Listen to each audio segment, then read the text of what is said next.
tal? ¿Cómo están? Buenos días, bienvenidos a la redacción abierta. Son las 12:30 de la mañana, las 11:30 en las Islas Canarias. Este programa es, tal y como les digo, la redacción abierta. Soy Rafael Núñez Huesca y vamos a estar juntos, siempre se lo digo, si ustedes tienen a bien, hasta las 14:30, hasta las 2:30 de la tarde. Y además, yo de ustedes no me perdería el programa de hoy, particularmente el programa de hoy, porque vamos a tener invitados muy interesantes en lo que llamamos aquí, en esta casa, el bloque 1, que es la primera media hora del programa.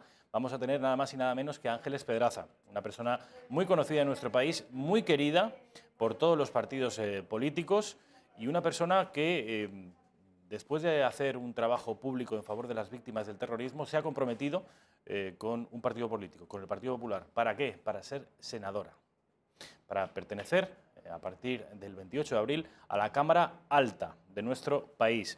Hasta esa fecha, y si es que acaba efectivamente en el Senado, seguirá trabajando en el comisionado para las víctimas del terrorismo de la Comunidad de Madrid. Como les digo, Ángeles Pedraza, dentro de unos breves instantes. Después, Sergio López, el presidente del Partido Popular de Fuenlabrada y candidato a la alcaldía de Fuenlabrada. Van a verlo, un buen tipo y que yo tengo para mí que tiene bastantes papeletas de ser el nuevo alcalde de la localidad madrileña. Después vamos a tener a un tipo que ustedes quieren mucho, Xavier Cajo, para hablar de economía, para hablar de números, de los dineros. Saben ustedes que el Brexit se sigue posponiendo, la salida de los británicos de la Unión Europea. Han solicitado una nueva demora en su salida y desde Bruselas se ha aceptado, cosa que no sé yo si es un buen negocio para la Unión. Y por último, quiero que sepan que va a estar con nosotros, como todos los jueves, la directora editorial de esta casa de Intereconomía, Rosa Cuervas Mons, con la que analizaremos la actualidad política y hablaremos también de la entrevista que ayer en el informativo se produjo. Alba Vila y Rosa Cuervas Mons entrevistaron a la que tiene muchas papeletas de ser la nueva presidenta de la Comunidad de Madrid, Isabel Díaz Ayuso. Hablaremos de esa entrevista, pero también hablaremos de la actualidad política nacional e internacional. Quiero, en primer lugar, que demos un repaso a la prensa del día para que se hagan ustedes una idea cuáles son las noticias más interesantes, a juzgar por los 6 periódicos de vocación nacional de nuestro país. En primer lugar, el diario El País. Les advierto, les anuncio que esa fotografía que ven ustedes, que es un agujero negro, va a estar presente en casi todas las portadas. Dice el diario del Grupo Prisa que la clase media se reduce en los países desarrollados por el declive de los ingresos. Por el declive de ingresos, dice El País. Ahí me falta un determinante artículo. Tan pejigueros que son los amigos del diario El País con la ortografía, bueno, pues ahí yo creo que tienen un error ortográfico. Pablo Casado, dice también el diario El País, se enreda y desata un incendio sobre el salario mínimo. Esto de que se enreda, en fin, yo creo que lo dejó bastante claro el presidente del Partido Popular, pero ya saben ustedes que estamos en campaña electoral y el diario El País tiene el sesgo que tiene. Vamos con el diario El Mundo. Unidad editorial. Dice el diario El Mundo, ven ustedes la gigantesca fotografía del agujero negro. Yo creo que esto es inédito en una portada del diario El Mundo, que una fotografía ocupe tanto espacio. Dice, como digo, el diario El Mundo, que Casado envía a Aznar a las provincias que le disputa Vox. El expresidente participará en actos de campaña en lugares clave para Abascal como Burgos, Barcelona, Almería o Albacete.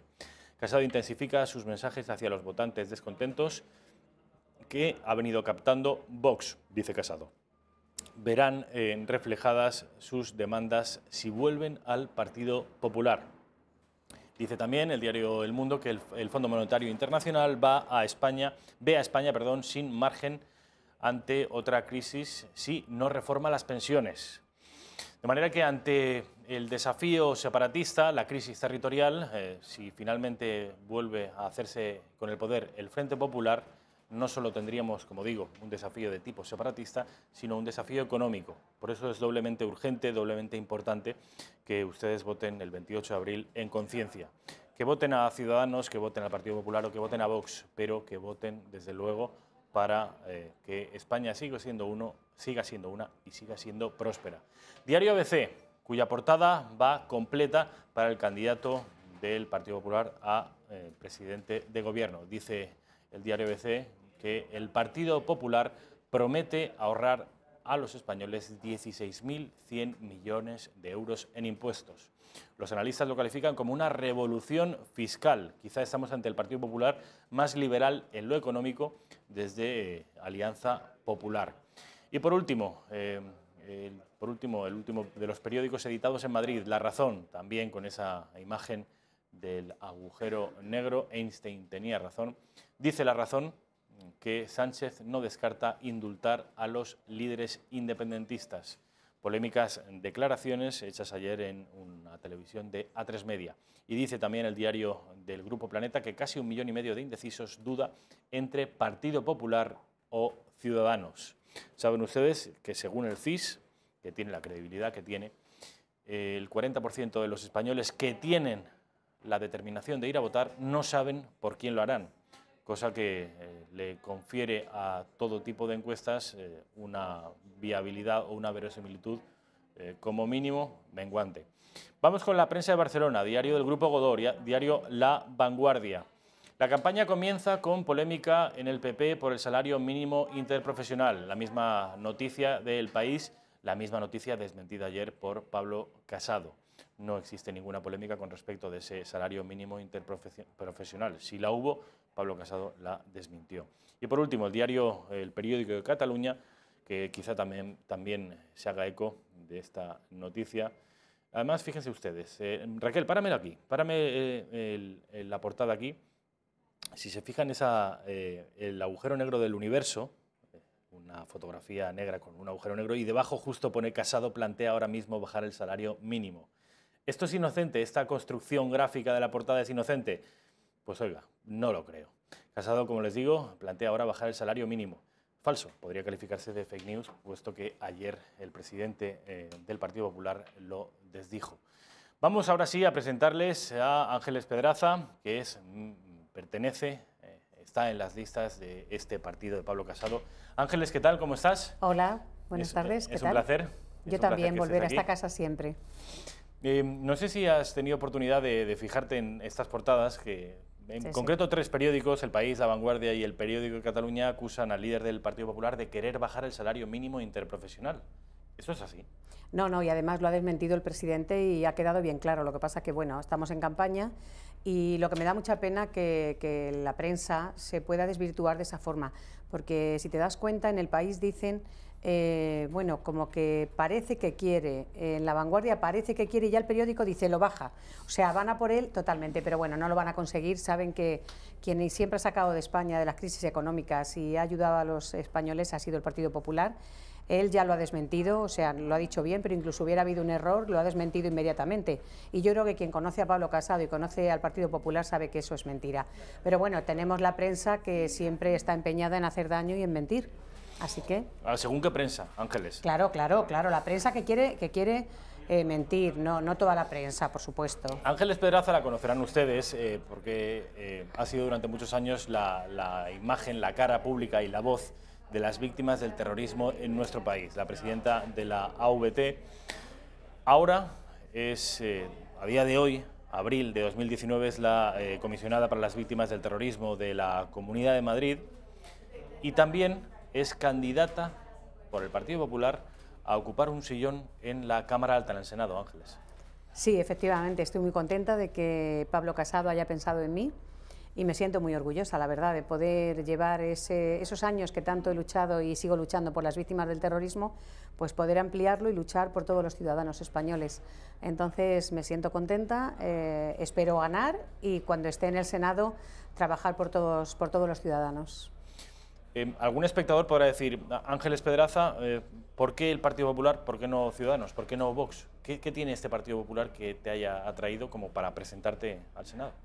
Bueno, yo he sido muy crítica con cualquier partido y con cualquier dirigente, presidente, que haya hecho algo que no nos ha gustado a las víctimas del terrorismo. Creo que lo he dejado claro, pero el partido que siempre ha llevado en su ADN a las víctimas del terrorismo ha sido el Partido Popular. Todas sus bases, los afiliados, sus concejales.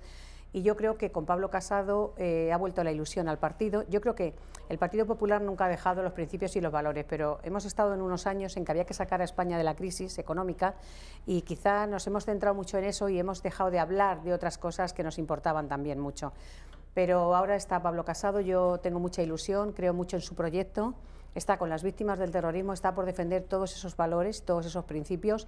Yo creo que teníamos que apoyarle y creo que es el que reúne todos los puntos necesarios para yo estar y saber que desde dentro, desde el Partido Popular, voy a poder luchar, vuelvo a repetir, no solo por las víctimas del terrorismo, contra los terroristas, pero también por los españoles. Yo creo que eso lo he conocido después de tantos años, ¿no? La vocación de servicio público me ha hecho dar un paso más adelante y seguir, y desde luego sería siempre con el Partido Popular.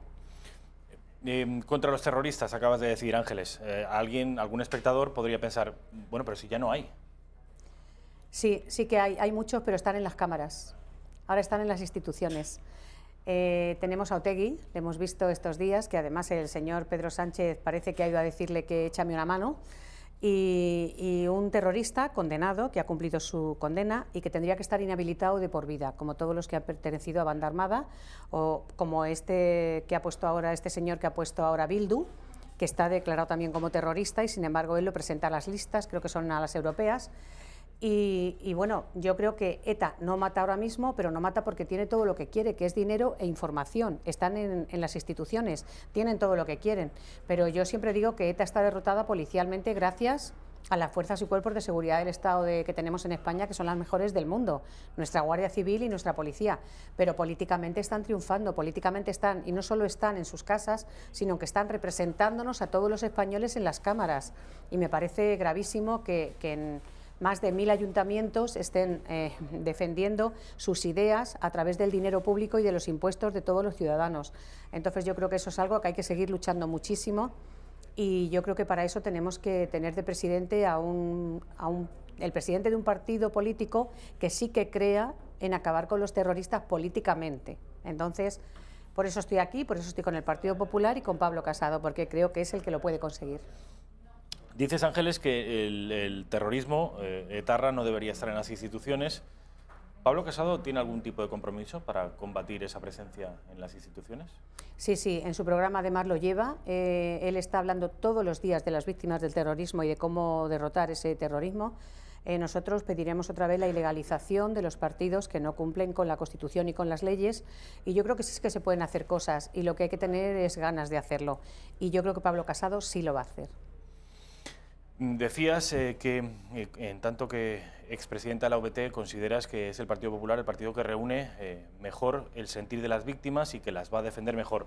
Sin embargo, hay un partido, que es Vox, que va a irrumpir con toda seguridad de una manera, en fin, bastante importante en las próximas elecciones, presumiblemente, cuya imagen pública es José Antonio Ortega Lara, que también es un icono de las víctimas del terrorismo.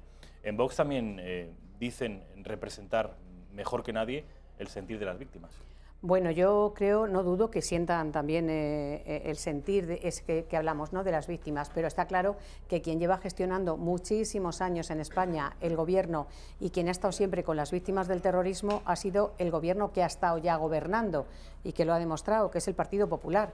Entonces, a mí me merecen respeto todos los partidos que apoyen a las víctimas del terrorismo, pero yo creo que es un partido nuevo que todavía le falta mucho en gestión y yo creo que estamos en un momento muy crítico en España como para jugarnos, que se divida el voto y que al final quien gane sea Pedro Sánchez. Creo que es demasiado grave, creo que ese es el camino por el que Pedro Sánchez podría colocar a Otegi cuando llegue 2021, que acaba su inhabilitación en cualquiera de las dos cámaras, aunque no haya elecciones, se puede dejar a alguien un acta y recogerlo otro. Ellos siempre han estado con las trampas y han podido llegar, entonces por eso yo creo que independientemente de que lo puedan hacer bien o mal, quien ahora mismo sabe gestionar y sabe de todos los temas y de terrorismo muchísimo, porque también el Partido Popular ha perdido a muchos de sus concejales, de sus políticos, y sabe mucho, y por eso yo creo que hay que saber dónde tenemos que votar. Sea como fuere, el enemigo o el adversario no es Vox. No, en absoluto. Para mí no, desde luego. Quiero que vean unas imágenes dantescas, vomitivas, del Parlamento Autonómico Vasco, subrayo lo de autonómico, porque no deja de ser un Parlamento autonómico, donde un señor, un sujeto de Bildu, vomitaba todo tipo de adjetivos contra la Policía Nacional, a la que llamó incluso de nazis. Es, como les digo, un diputado autonómico de Bildu que decía esto la semana pasada. Mi desprecio más rotundo, más absoluto para las organizaciones corporativas de cuerpos y fuerzas de seguridad del Estado que están haciendo un lobby infecto, asqueroso, para que no se reconozca a las víctimas que ellos mismos han generado. Organizaciones que están buscando total impunidad, total encubrimiento para el terrorismo y las gravísimas vulneraciones de derechos humanos que ellos mismos han perpetrado. Para mí ustedes son los nazis que protestan porque hubo un juicio en Nuremberg. Para mí ustedes son los genocidas que protestan porque hay una Corte Internacional de Justicia. Para mí ustedes son los franquistas que luchan para que no haya un reconocimiento de sus vulneraciones de derechos humanos. Esto es indignante. Esto es inaceptable. Aulo txagarria, auna txagarria. Julen Arzuaga, eres basura. Eres la basura de la política española, el detritus, y no deberías estar ocupando un puesto y un cargo público. Ángeles, entiendo que opinas lo mismo. Vomitivo, me parece vergonzante y vergonzoso que tengan que estar este tipo de personajes defendiéndonos constantemente de ellos porque han ocupado, que era lo que yo decía, han ocupado todas las cámaras, han ocupado todos los parlamentos, han ocupado todos los ayuntamientos y se les ha dejado estar ahí. Con eso hay que acabar. No se puede permitir que a la policía, a la Guardia Civil se la trate así. Por eso yo vuelvo a repetir que es tan importante ahora dónde ponemos el voto. Cada uno es libre de votar a quien quiera, pero si queremos echar a este tipo de gente y queremos que no vuelvan a ganar y queremos que no cobren de nuestros impuestos y que no se rían de nuestros muertos y que no hagan lo que están haciendo en todo el País Vasco y en toda España, hay que tener mucho cuidado con el voto. Ángeles, tú durante tus años de presidenta de la AVT has tenido entre las víctimas a las que has representado familiares de asesinados del Partido Socialista. Sí. ¿Qué opinión tienes de la deriva del Partido Socialista respecto, en concreto, de este asunto? De Bildu, del mundo Abertzale, del mundo mal llamado Abertzale, del mundo asesino. Bueno, pues yo creo que Pedro Sánchez es capaz de vender, no, como dicen, no a su mujer, sino a España entera por seguir ocupando la Moncloa, el sillón de la Moncloa. Yo pienso estos días muchísimo en cómo estarán los familiares, pues por ejemplo de Mújica, de Isaías Carrasco, de Tomás y Valiente, de toda esta gente que por estar en la política en este partido, igual que ha pasado en otros, les han asesinado. ¿Cómo estarán sus familias para ver que después de asesinarles el presidente de ese partido se vende a Otegi y a los etarras? O sea, me parece tan grave lo que está ocurriendo. A mí me parece vergonzoso y desde luego tenemos que estar muy unidos para que no pueda conseguirlo. No puede conseguir Pedro Sánchez seguir de presidente a costa de la vida de los nuestros, a costa de todos los que han asesinado. Es que ha traspasado todas las líneas rojas que nunca había traspasado ningún partido. Yo creo que él sí las ha traspasado. Bueno, vamos a cambiar de tercio porque Ángeles Pedraza ha sido durante mucho tiempo la cara de las víctimas del terrorismo, la que luchaba por sus derechos, por su dignidad, por su memoria y por su justicia, pero, como les digo, a partir del 28 de abril tiene muchas papeletas de ser una nueva senadora del Reino de España. Yo, en tanto que senadora, si hay suerte y lo consigues, quería preguntarte por el papel tan controvertido que tiene últimamente la Cámara Alta. ¿Tú qué opinas? Bueno, pues yo creo que es la Cámara donde al final llegan los proyectos, todos los proyectos de ley que se basan en todos los ciudadanos, ¿no? En todas las áreas, sobre todo en el presupuesto, la presupuestaria y la territorial. Pero yo tengo que decirte que, aunque estoy a favor de la Cámara, creo que hay que hacer renovaciones. Creo que hay que actualizarla un poco porque quizás se ha quedado un poco parada en el tiempo y sí que hay que actualizar, pero hay que actualizarla de forma que cuando llegue allí un 155 se pueda seguir votando, se pueda aplicar, pero se puede aplicar de una forma mucho más amplia. Entonces, esa es la importancia, que si en el Congreso sí que se pide aplicar ese 155 y en el Senado tenemos una mayoría de izquierdas y lo rechazan, nunca lo vamos a tener. Entonces, porque aunque vuelva al Congreso, bueno, pues ya son demasiados pasos. Así que yo creo que sí que tiene el peso que necesita, pero que sí que habría que actualizar cosas y renovar cosas. Actualizar cosas y renovar cosas. Sabes que las elecciones, el resultado de las elecciones es absolutamente incierto, que el CIS viene advirtiendo que lo que llaman las tres derechas va a ser difícil que obtengan una mayoría. Quiero que escuches a Teodoro García Egea, que es el secretario general del Partido Popular, su testimonio, su opinión respecto a los resultados del CIS. Ojo, en fin, la comparación que hace, porque es divertida. Luego analizaremos esos resultados. Si atendemos a los datos que estamos manejando con el CIS, creo, y es una opinión, que el CIS es más falso que la tesis de Pedro Sánchez y que en este caso estamos en una encrucijada en la que se está viendo claramente cómo se quiere generar una corriente de cara a vender como masivo un apoyo a Pedro Sánchez que yo sinceramente no veo en la calle. Supongo que esa encuesta del CIS la habrán hecho en la sede de Ferraz. Vamos a ver los resultados de esa encuesta a la que se refiere Teodoro García Egea, secretario general del Partido Popular. Mientras tanto, Ángeles, ¿a ti qué opinión te merece lo del CIS? Pues me parece otra vergüenza y que ese señor tendría que pagar lo que ha costado el estudio, que creo que han sido 300.000 euros. Entonces, que los pague él y nos deje a los españoles seguir viviendo, porque aparte de que nos ha costado 300.000 euros, me parece que todo es mentira. ¿Cómo puede un director decir que esta es la encuesta real, que se ha entrevistado o encuestado a más de 16.000 personas, pero ojo, que hay casi un 38% que todavía no sabe a quién va a votar? Entonces, ¿cómo es capaz de hacer una encuesta con casi un 40% que no le han contestado porque no saben a quién votar y pagando 300.000 euros de todos los españoles? Es vergonzoso, este hombre tenía que ir a la cárcel. Tendría que ir a la cárcel. Claro. Desde luego, ayer Alfredo Fernández hablaba en términos muy duros también de esta encuesta y decía que era prevaricación de fondos públicos, que lo que está haciendo aquí el señor Tezanos es pura propaganda.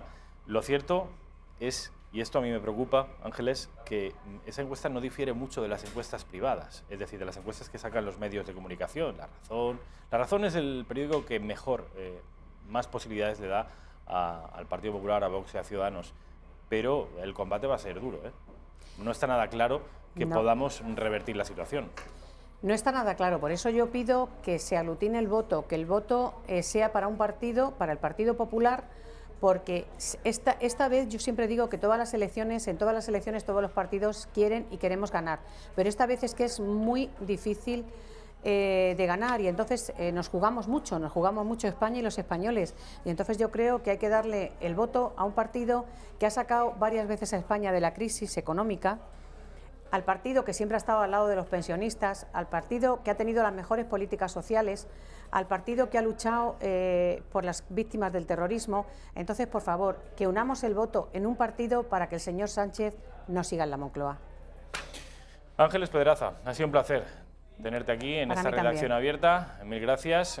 Saben ustedes que Ángeles Pedraza se presentará al Senado, a la Cámara Alta, el próximo 28 de abril y que ha sido, esto ya lo conocían, la cara visible que velaba por la verdad, por la justicia, por la memoria y por la dignidad de las víctimas. De manera que yo le doy la enhorabuena al Partido Popular por estos fichajes, en el caso de Ángeles, desde luego interesantes. Mil gracias. Gracias a vosotros. Publicidad, a la vuelta estamos con Sergio López. Vivimos tiempos de incertidumbre, de vicisitud, pero también en esos momentos difíciles aparecen visiones positivas, visiones importantes. Por ejemplo, nuestro reencuentro con nuestras señas de identidad, con nuestro pasado, con nuestra cultura, con nuestra historia. ¿Qué mejor forma de entrar en contacto con ello que conocer nuestras constituciones? Ahora le ofrecemos en Intereconomía una colección con los 7 textos de nuestras 7 constituciones que alumbraron el siglo XIX y el XX, más un texto explicativo que componen un bello regalo editado estupendamente que les va a entusiasmar. Si tienen la oportunidad, no dejen de hacerse con una copia, yo la tengo y vale la pena. ¿Cómo hacerse con este paquete de las constituciones españolas? Pues muy fácil. El paquete cuesta 99 euritos de nada y los gastos de envío aparte. 5 euritos más si es un envío a la península, 10 euritos más si es a Baleares y Canarias, Ceuta y Melilla pues requieren 15 euros más de impulso. Y recibirán el paquete en 48 horas cómodamente en su domicilio, donde tendrán que pagarlo contra reembolso, como se hacía antes, con dinerito en metálico. ¿Cómo enrolarse para tener estas magníficas constituciones españolas? Pues lo más fácil es el teléfono. Miren, tienen que llamar a ese teléfono que aparece aquí debajo, 91 616 2464, y ahí les pedirán los datos y lo más fácil. ¿Que lo quieren hacer por correo electrónico? Pues es bastante fácil también. club@intereconomia.eu y ahí consignan el nombre, la dirección con el distrito postal, no se les vaya a olvidar, un móvil de contacto por si hubiera alguna cosa que necesitáramos aclarar y ya, y eso queda encargado y a disfrutar de las constituciones. Aprovechen esta oferta. Aprovechen esta oferta, desde luego, de estas 7 constituciones que son las que en nuestra historia han sido, con un 8º librito de interpretación de esas constituciones, empezando por la llamada PEPA, por la PEPA, 1812, las Cortes de Cádiz, y acabando por la constitución llamada de la Concordia, la de 1978, la que está actualmente vigente. Quiero, lo han visto ya ustedes en los periódicos, quiero que vean estas imágenes. Son imágenes de un agujero negro. Por primera vez en la historia de la humanidad, abril del año 2019, tenemos imágenes reales, no son dibujos, no son fotografías, no son recreaciones gráficas, son imágenes reales de un agujero negro. Es la primera vez que un agujero negro prueba que, una vez más, Albert Einstein tenía razón. El físico alemán formuló la teoría que predecía la existencia de agujeros negros y ahora se ha obtenido la primera prueba directa de su existencia. Los astrofísicos de todo el mundo han dado a conocer la primera imagen real de agujero negro de la historia. Con ello se obtiene la primera prueba directa de su existencia, predicha hace, ojo, casi un siglo por Albert Einstein.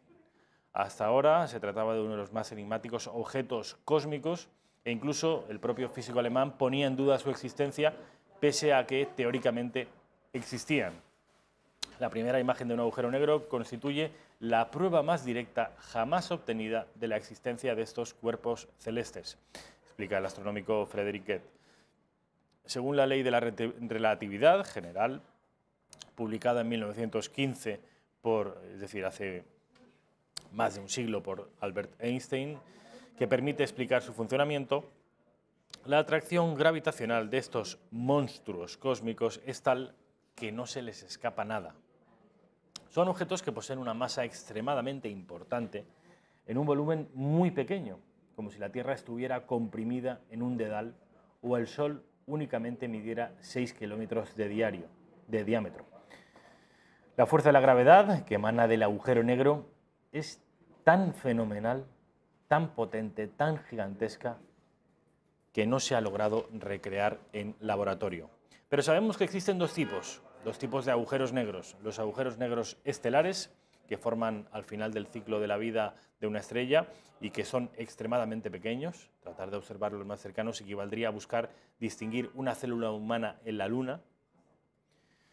Y los segundos, que son los llamados agujeros negros supermasivos, que se hallan en el centro de las galaxias y su masa está comprendida entre 1 millón y miles de millones de veces la del Sol. Los agujeros negros empezaron a crearse muy temprano en el universo, junto a las galaxias, por lo que engordan desde hace 10.000 millones de años. Pero su formación sigue siendo un misterio. El agujero negro, del que ahora se tienen imágenes que han visto ustedes, es uno de los más masivos de los que se conocen, con una masa de 6.000 millones de veces superior a la del Sol, y está situado a 50 millones de años luz de la Tierra en el centro de la galaxia M87. Bajo el efecto de la enorme atracción gravitacional, las estrellas más cercanas a estos monstruos son achatadas, estiradas y dislocadas, y su gas se calienta a temperaturas extremas. Gas y trozos de estrellas giran en espiral alrededor del agujero negro, el denominado disco de acrecimiento, para acabar penetrando y generando a su vez un haz brillante ultravioleta. La presencia de estos objetos afecta a su entorno de maneras extremas, curvando el espacio-tiempo y supercalentando todo el material circundante. Si está inmerso en una región luminosa, como un disco de gas brillante, se espera que el agujero negro produzca una zona oscura similar a una sombra, algo que había sido predicho por la relatividad general, tal y como les decimos, de Albert Einstein. Pues esto es un agujero negro. Por primera vez a ojos del ser humano es distinguible y puede como les digo, servir para avanzar en la comprensión del universo. Como les digo, vamos a publicidad con Sergio López, el presidente del Partido Popular de Fuenlabrada.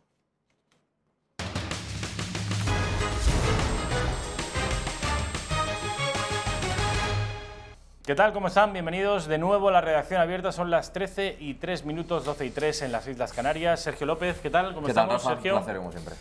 Oye, preguntarte en primer lugar por lo que ocupa ahora todas las portadas y hoy mis espectadores saben un poquito más sobre ellos. Los agujeros negros. Estás impresionado, entiendo, ¿no? Me ha parecido interesantísimo. De hecho, estábamos aquí sentados en la redacción y con todo lo que ha habido un silencio. Yo creo que se ha callado todo el mundo y ha prestado mucha atención a... Pero es la primera vez que vemos un agujero negro con nuestros propios ojos. Bueno, la tecnología que la tenemos tan avanzada gracias a ese capitalismo que algunos quieren demonizar y gracias a ello pues vemos estas imágenes tan impactantes que probablemente no las hubiéramos visto nunca, ¿no? Desde luego. Yo siempre pensé que me iba a morir sin ver un agujero negro y al final, pues fíjate que y veremos más cosas. Más seguro, cosas, desde luego. Interesantes. Bueno, Sergio, estamos, hoy es jueves, hoy empieza a las 12 de la noche la llamada pegada de carteles. Sí. Que afecta a tu partido, en tanto que son unas elecciones generales, aunque no a tu candidatura, porque saben ustedes que las elecciones locales, autonómicas y europeas se celebran el 26 de mayo. De manera que para que empiece vuestra campaña, aún queda un poquito, pero sí empiezan las elecciones generales. Ahora hablaremos de ellas, hablaremos de las posibilidades que tiene Pablo Casado, pero antes, si bien tú no estás en campaña, sí que estás ya en una pre-campaña. Cuéntame un poco, ¿cómo está el asunto? Bueno, pues como bien dices, la precampaña de las municipales están solapadas con las generales. Nosotros en Fuenlabrada estamos, como bien dices, en plena precampaña, ¿no? Ayer tenían los socialistas una rueda de prensa, el candidato socialista de Fuenlabrada, donde decía que el Partido Popular, que yo, carecíamos de proyecto para la ciudad, ¿no? Y yo lo que le digo al candidato es que nuestro proyecto nunca se va a basar en subir impuestos, ni se va a basar en mantener una red clientelar alimentada vía dinero público y, por supuesto, no se va a basar en gastar dinero público, presuntamente gastar dinero público, en tapar como algún concejal del Partido Socialista en un prostíbulo se acostaba con una menor y al tener conocimiento de ello, al parecer porque alguien lo grabó y había un vídeo de un sindicalista, en vez de denunciarlo y pedirle responsabilidades políticas a ese concejal, pues lo que hizo el Partido Socialista fue taparlo.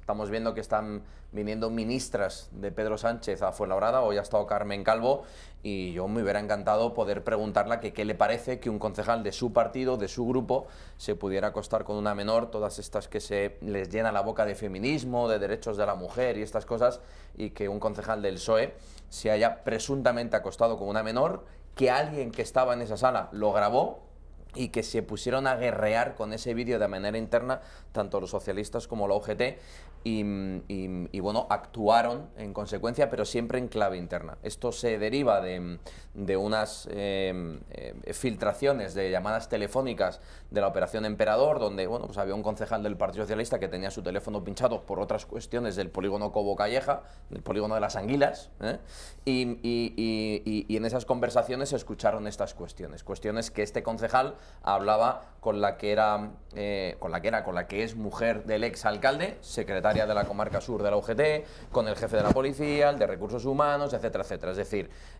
al más estilo familia mafiosa, la familia, la de Vito, es como se ha tratado este tema en Fuenlabrada.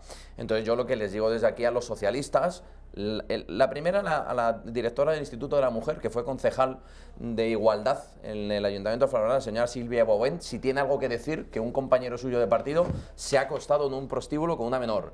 Le digo desde aquí también a todas las ministras que van a pasar por Fuenlabrada, si le van a preguntar a su candidato o al secretario general y presidente de los socialistas madrileños, el señor Robles, si tiene algo que decir de que durante su mandato uno de sus concejales se acostara con una menor. Si alguien tiene que decir algo en la izquierda madrileña sobre un asunto tan importante, que parece que no les importa. Imaginaos, Rafa, la que podría estar cayéndonos a los dirigentes del Partido Popular si hubiera sido alguien del PP. Imaginaos la que podía estar cayendo. Esta doble vara de medir en un tema tan importante como es una menor y como es el tema de los derechos de la mujer, que no hay mayor denigración que la prostitución, yo creo que hay que tomárselo en consideración. y sin colores políticos. En el momento que se le meta el color político, como está haciendo el PSOE aquí, y que ahora parece que no le importa porque es de los suyos el que presuntamente lo haya podido hacer, no importa ni que sea menor ni que sea mujer. Con lo cual yo creo que deslegitima a la izquierda una línea para defender los derechos de la mujer en tanto en cuanto pasan cuando es de los suyos el que hace una barbaridad como es acostarse con una menor. Decías antes, hacías alusión a la Operación Emperador, al polígono Cobo Calleja y a unas anguilas. Esto seguramente, si usted no vive en Madrid, le sonará a chino, y lo de chino no va con segundas. Quiero que vean estas imágenes. Quiero que vean estas imágenes porque son imágenes precisamente del polígono, uno de los polígonos, de los muchos polígonos que hay en Fuenlabrada. Eso que ven son anguilas, en concreto 26.000 anguilas protegidas en locales de Usera y de Cobo Calleja. ¿Qué demonios está pasando en ese polígono de tu ciudad para ser siempre fuente de escándalos, fuente de controversia, de polémica? Sergio. Bueno, lo que pasa en este polígono, por desgracia, porque es un polígono que podría ser referencia, tener en cuenta que el polígono Cobo Calleja es uno de los polígonos en extensión más grandes de Europa, y que de un tiempo a esta parte, con la mirada hacia otro lado, con el apoyo y la ayuda en muchos casos de los socialistas de Fuenlabrada, esto se ha ido copando de chinos, de empresarios chinos. Empresarios chinos que hay una gran parte de ellos que trabajan dentro de la normativa, dentro del reglamento, etcétera, etcétera, pero que hay una gran parte, como estamos viendo constantemente, o bien con un tema de anguilas ilegal, o bien hace poco salía una china que explotaba a sus trabajadores, otros que no los dan de alta, otros que se pasan la licencia por el Arco del Triunfo, etcétera, etcétera, etcétera. Desgraciadamente, estos pocos desprestigian toda una tarea empresarial, no solamente de empresarios chinos, sino también de algún empresario español que aún queda en ese polígono. Yo lo que le pido desde aquí, dentro de las competencias que tenemos en el ayuntamiento, el tema de licencias de actividad, digamos el control rutinario que hace la policía local, aunque esto tiene mucho más que ver con Policía Nacional y Guardia Civil. Fíjate, anguilas vivas estamos anguilas viendo, vivas. Es que digamos que el tema del polígono esté muchísimo más vigilado. Fijaros una cosa curiosa, cuando estalló la Operación Emperador, que fue una de las una operación de blanqueo de capitales importantísima, con epicentro en el polígono Cobo Calleja, nosotros pedimos todo el tema de licencias de actividad, etcétera, etcétera, sobre todo de aquellas empresas que estaban vinculados al cabeza visible que era Gaopin. Nos negaron todas las licencias, pero eso sí, a los 2 meses de haberlas negado, el Partido Socialista en Fuenlabrada empezó a limpiar todo el tema de licencias que lo que estaban era en stand-by, es decir, ellos pedían la licencia, el Partido Socialista las iba acumulando y cuando nosotros pedimos explicaciones a raíz de estallar esta Operación Emperador, las fueron archivando todas, o las denegaban o las archivaban, o sea, fueron limpiando el expediente del polígono Cobo Calleja. Yo creo que aquí el PSOE ha permitido, en parte, por inactividad en unas ocasiones o por actividad en otras, que este polígono se haya desprestigiado hasta el punto en el que está y es una pena porque empresarialmente, insisto, es un polígono con una capacidad brutal y que por desgracia sale en la televisión siempre para estas cosas.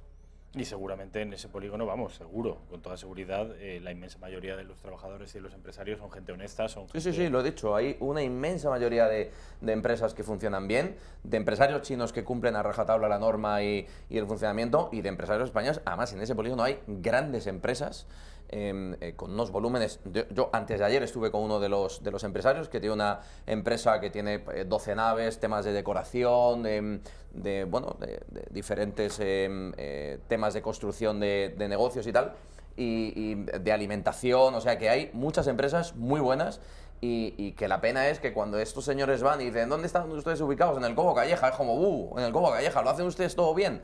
Por estas cosas, ¿no? Y al final lo que hace es, pues eso, ensombrecer la tarea de muchos, de la mayoría que están en este polígono. Hace no mucho también me reuní con las personas que dirigen el polígono, la comunidad del polígono, que es un consorcio, y estuve también hablando con ellos y ellos lo decían, que la pena es que en los medios de comunicación salen solamente estas cosas. Es verdad que solamente pasan en este polígono, o principalmente pasan en este polígono. En el resto de los más de 35 polígonos más que hay en Fuenlabrada, estas cuestiones no pasan. Porque 35 polígonos en Fuenlabrada en total hay 38 polígonos.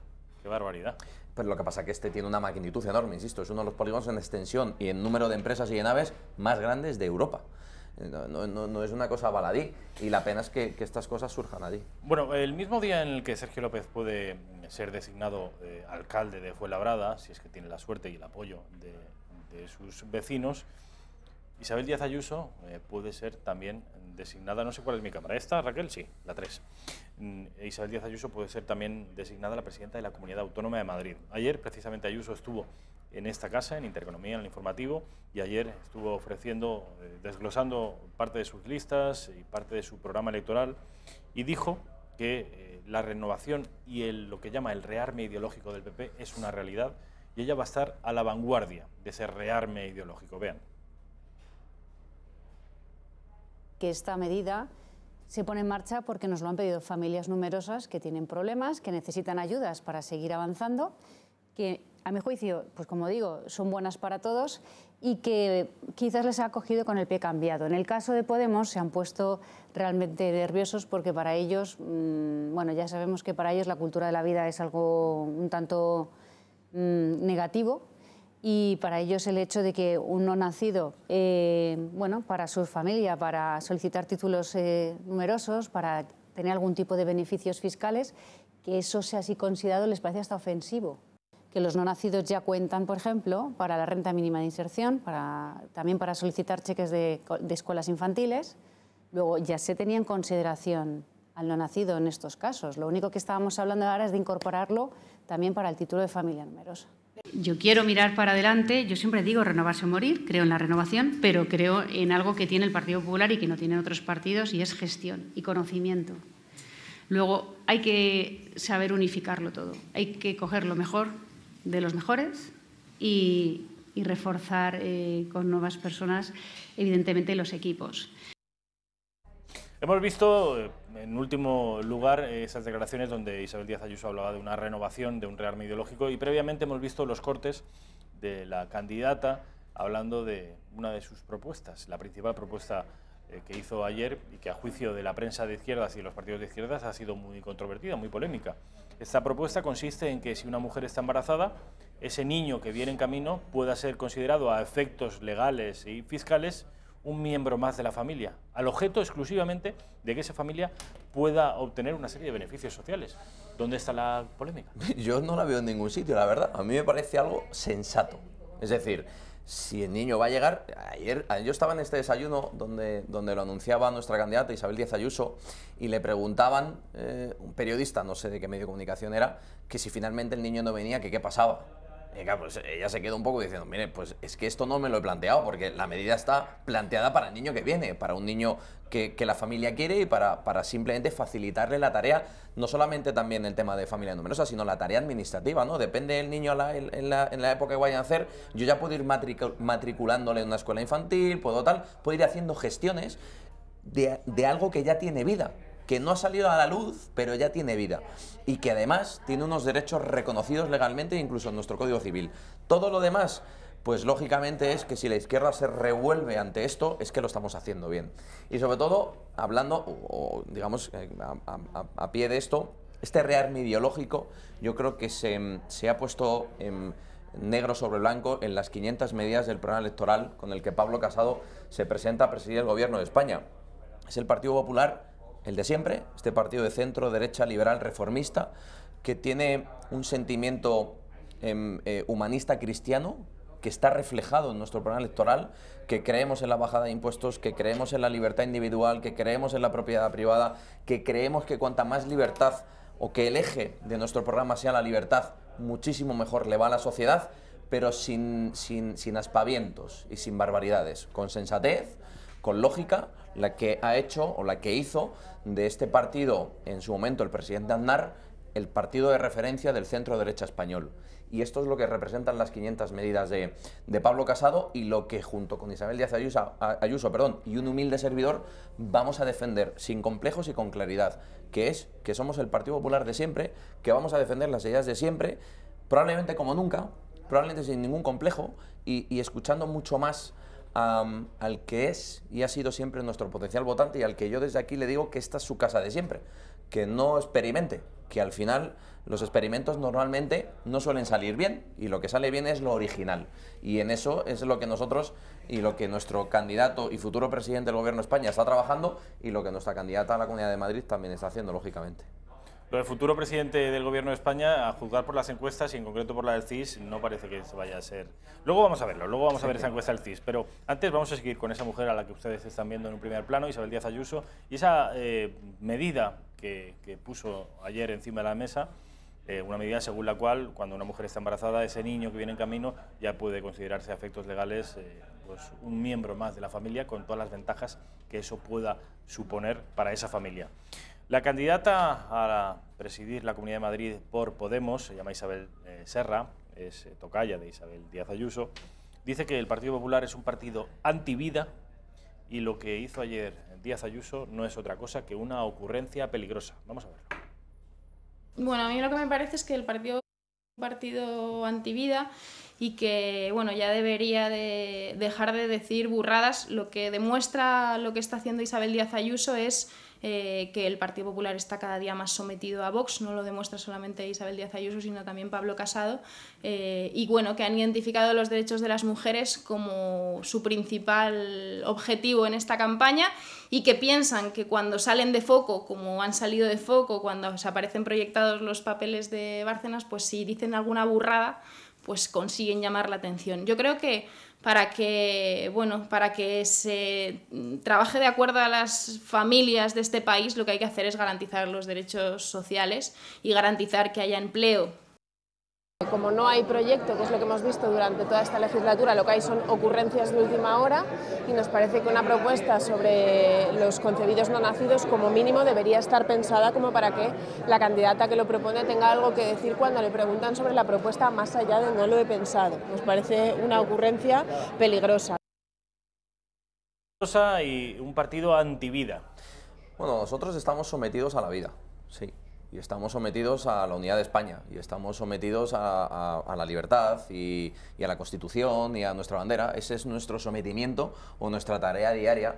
Preferimos estar sometidos a todo esto, a no estar sometidos a Bildu, sometidos a los terroristas y ensalzarlos, o sometidos a los traidores y a los dictadores, perdón, como los tiranos de Venezuela y Cuba.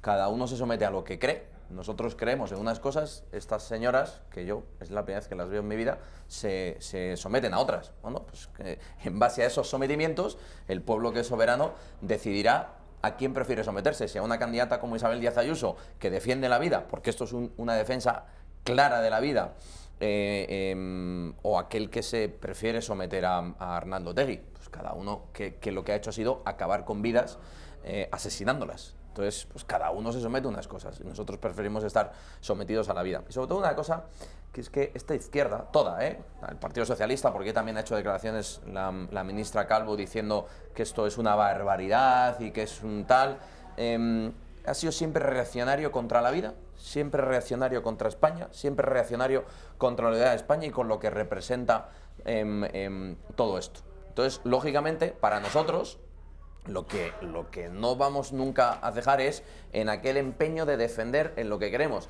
y que cuando la izquierda sale a criticarlo de esta manera en tropel, es que la medida es buena, siempre, o sea, no cambia. Cuando la izquierda sale a denunciar nuestras propuestas y sale de esta manera, es que es una medida ideológica y buena, y por eso salen a denunciarla. Con lo cual yo animo a Isabel Díaz Ayuso a que siga sometida a la vida, a que siga sometida a España y a que siga sometida a los madrileños, como llevamos haciendo muchos años en el PP de Madrid. En el día de ayer, el Partido Popular, a través de Pablo Casado, hizo un despliegue de propuestas económicas, todas ellas destinadas... Vamos a ver, Raquel, por cierto, la portada del diario ABC, en el que se abunda precisamente en esto, en una serie de propuestas económicas en las que Pablo Casado habla de bajar impuestos. En concreto, 16.000 millones de rebajas en impuestos. Es una auténtica barbaridad que, a juicio de algunos analistas, incluso merecería el nombre de revolución fiscal. Sergio, cuéntanos. Bueno, esto es el PP. Es que esto es el Partido Popular. O sea, tener en cuenta que en Madrid, que es la cuna ideológica del PP por excelencia, los madrileños son los ciudadanos de España con menor presión fiscal o de las comunidades con menor presión fiscal, sin tener ningún régimen fiscal beneficioso como tienen otras regiones, somos en Madrid. Y a la vez, al tener esa baja fiscalidad, lo que hacemos es generar actividad económica, generar emprendimiento, y que muchas de las empresas que se instalan en España se instalen principalmente en Madrid. ¿Qué conseguimos con esto? Que aun siendo las que menos presión fiscal sometemos a nuestros vecinos y a nuestros ciudadanos, somos las que más recaudamos y nos permitimos además ser la más solidaria de toda España.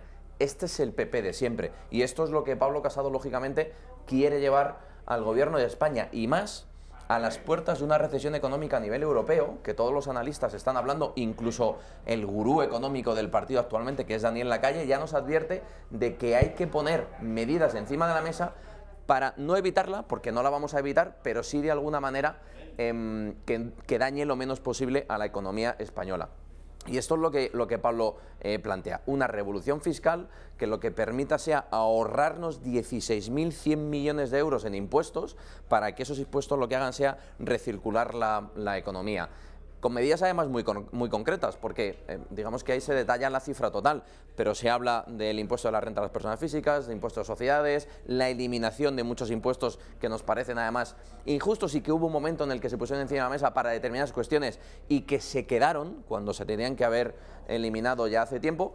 Y lógicamente es en lo que nosotros hemos creído siempre, porque además, lo decía muy bien Daniel Lacalle, ya no es que nosotros lo creamos, es que históricamente es lo que ha funcionado. Nuestras medidas funcionan y las medidas de otros no funcionan. Tenemos a un candidato socialista que lo que plantea encima de la mesa es asfixiarnos económicamente para que podamos pagar sus desmanes, sus viernes sociales y todas estas cuestiones, sobre todo ahora en campaña, y eso lo que va a llevar es que la economía española vuelva otra vez a resentirse y volvamos otra vez a esos niveles de paro, que para levantarlo luego otra vez volveremos a llamar al Partido Popular, que no va a pasar porque va a ser Pablo nuestro presidente, pero si pasara, como ya le pasó en su momento al presidente Rajoy y al presidente Aznar, tenemos que poner encima de la mesa medidas que son todavía mucho más difíciles de las que se tienen que poner antes. Es decir, más vale prevenir que curar, ¿no? Y eso es lo que Pablo plantea con su proyecto económico.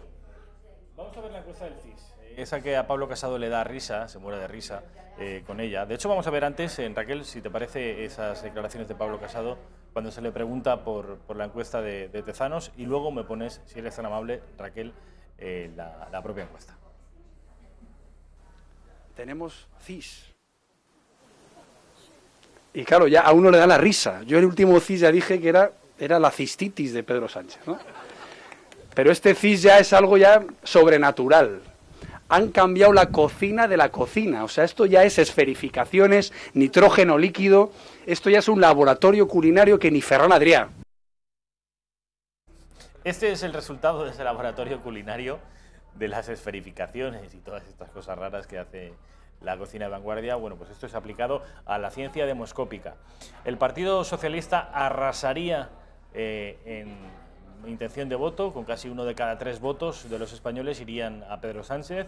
El Partido Popular se desplomaría hasta límites insospechados, obtendría solo la mitad de los apoyos que el PSOE, y luego los otros 3 partidos minoritarios, el partido de Albert Rivera, el de Pablo Iglesias y el de Santiago Abascal, estarían moviéndose en franjas muy cercanas, del 13,6% al 11,9%, es decir, en un pañuelo. Podríamos hablar incluso de empate técnico, porque en el mejor de los casos hay 1,5 puntos de diferencia entre los 3.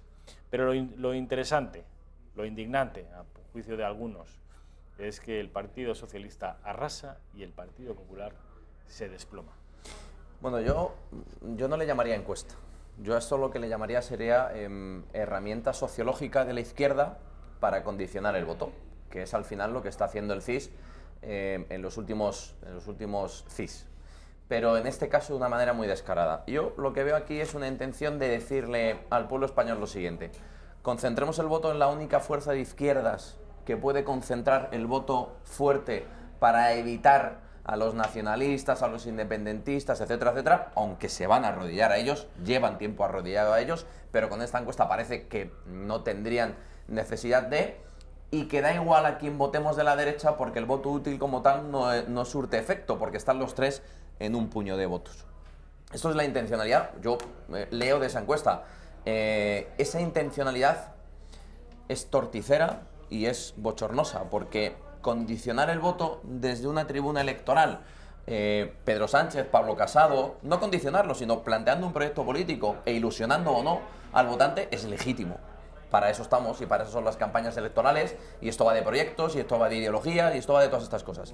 Pero que se utilice un centro de investigación sociológica público para, al más estilo ministro de la propaganda, plantear sociológicamente a los españoles algo que es mentira, que es falso, es ya no solamente una malversación de caudales públicos, sino yo me atrevería que alguna que otra cosa que no la quiero retransmitir por educación, ¿no? Por educación. Pero esto, lógicamente, que está haciendo Tezanos es de ser un miserable, que es lo que yo creo que es. Vamos a ver, sin embargo, la encuesta del periódico ABC y comprobarás, Sergio, que desgraciadamente no dista mucho de la de Tezanos. Y eso es lo que empieza a mí a alarmarme. Que estas barbaridades de Tezanos vendrían a quedar legitimadas por lo que publican algunas encuestas. Vamos a la encuesta de GAT3 de Narciso Michavila para ABC, Raquel. Ahí estamos viendo, encuesta de elecciones generales, GAT3 para ABC.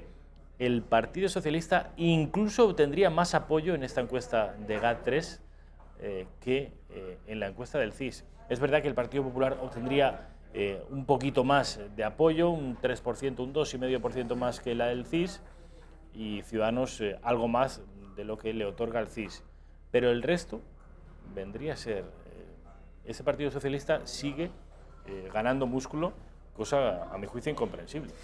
Bueno, mira, yo el tema de las encuestas, independientemente de la encuesta pública, que la critico porque tiene un carácter público, las encuestas privadas, como en este caso de GAT3 y algunas otras que estamos viendo, nos decían en el año 2016 que había un empate técnico entre las tres fuerzas que eran PSOE, PP y Ciudadanos, que el empate era técnico. Bueno, abrimos las urnas y resulta que el PP tuvo ni más ni menos 102 escaños más que aquel con el que tenía un empate técnico, que era Ciudadanos, 137 a 32. Entonces, cuando todas estas encuestas además no dicen una cosa que a mí me parecería muy importante ponerla ahí, y es que más del 30% de la gente aún no tiene decidido su voto, y cuando casi el 40%, casi el 40% se decida, la encuesta puede ser completamente lo contrario. Con lo cual, estamos en campaña, las encuestas al final, encuestas son, las fotos de las encuestas son fotos de encuestas, pero hay que abrir y contar votos. Nos ha pasado en las últimas encuestas y en los últimos resultados electorales. No solamente en las últimas generales de 2016, sino también en las andaluzas, donde no solamente el CIS, lo del CIS era de coña ya con Andalucía, pero también encuestas de ámbito privado, de empresas sociológicas privadas, que no tuvieron nada que ver con la realidad. ¿Hay un voto oculto? Sí.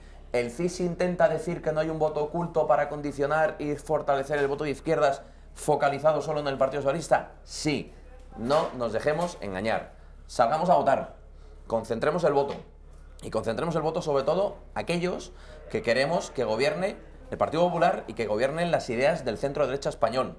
Que si se vota cabreado, probablemente del resultado del cabreo, lo que tengamos sea un cabreo mayor porque no gobierne quien nosotros queremos que gobierne. Y esto es una lectura muy sencilla, con lo cual ya cada uno, en base a esto que yo cuento, que legítimamente y en todo su derecho deposite su voto el día 28 de abril. Pero cuidado con los cabreos, que nos pueden costar mucho más cabreo y nuestra economía y nuestro futuro como país.